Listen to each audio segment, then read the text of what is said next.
Albakwa. Ayan, pinainit natin yung kawali guys para sa pagigisa ng ating mga ricado.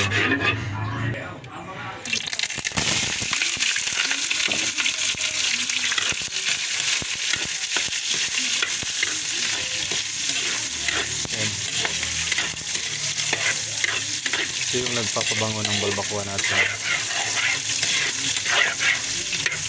Kailangan mo itong gisahin hanggang sa medyo masunog-sunog para lumabas yung lasa at aroma ng bawang, luya, tumbay. May lemongrass din siya, tanglad sa Bisaya, atsal or bell pepper.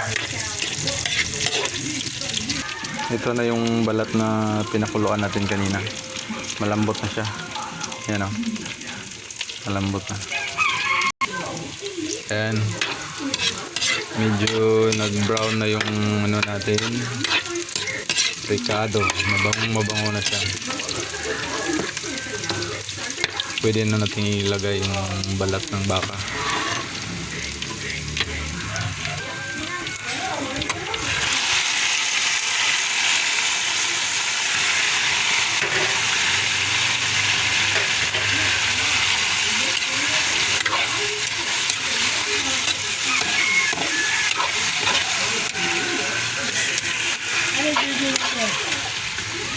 Tapos lagay natin yung sabaw kung saan siya pinakuluan kanina.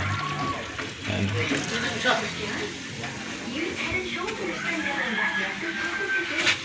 Yung kulay niya medyo puti pa yan kasi natural pala yan. Mamaya lagyan natin ng pampakulay para mas attractive siya.